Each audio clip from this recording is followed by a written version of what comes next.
Oh, okay, my friends, this is going to be fun. You see this? Somebody sent me this and they said, oh, you're a nutcase. This thing, it's got rebar in it. It's obviously never been alive. And I said, no, somebody just tried to fix it. You're looking at the wrong part.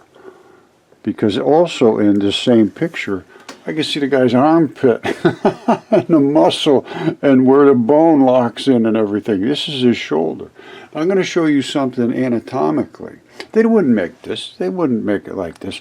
These are separations between the bone coming down and the muscle and so forth and tendon and his armpit. And I'm going to show you something anatomically because I have another picture of another giant, and where the shoulder comes out like this, I can see the tendons are ripped away. All right, remember all these things. You see this? This tendon. Where else are we looking at? Well, let me put it this way. Everywhere there's a muscle, there's a tendon attached. That's the way it works. You have a little piece of tendon and you have muscle.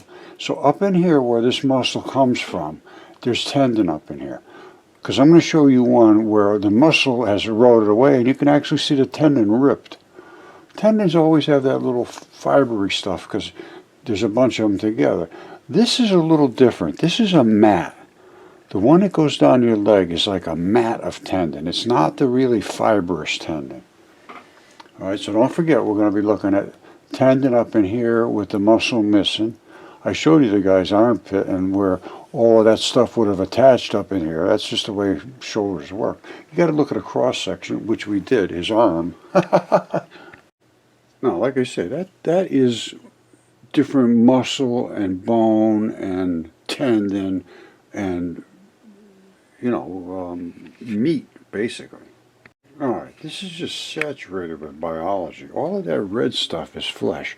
Remember that white strap running down the front of the anatomical leg? Well, this is a leg too. It was a real leg. Now, this little cavity up here, that's interesting.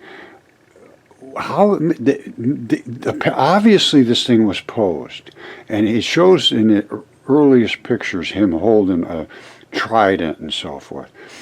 But this is biology, that's biology, and that is biology. That's a tendon. Nobody built that tendon inside the leg and with all this red blood. It's just, this was alive at one point. And again, you see this here? These are the tendons running down, and the bone is right in the center. I guess he's called the Monte Rosa El Marie. And that's what it was before it all eroded and fell apart. And then they tried to fix it. You want to see how perfectly exact this is? Watch this. You see that strap coming up? And then you see this thing right here attached to that strap. Remember this right here attached to the strap coming up from the foot. This little thing right here. Because you're going to see it again in a second. There it is right there. There it is right there. That tendon's coming up, and there's that little hook.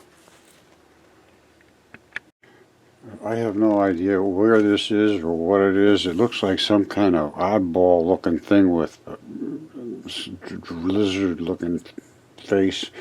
And this guy, I don't know what's the story with him. This is a mess. Is this his leg? I don't know. Is his leg back here?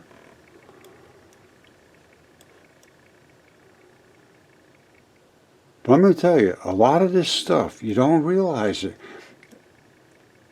I got a feeling a lot of it was alive. It really was truly alive at one time.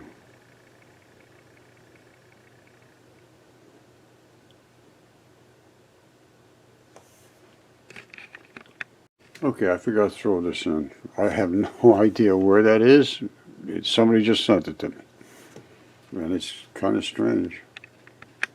Alright, I have shown this picture before. This is the Colossus of Accompanying, I believe is how you pronounce it.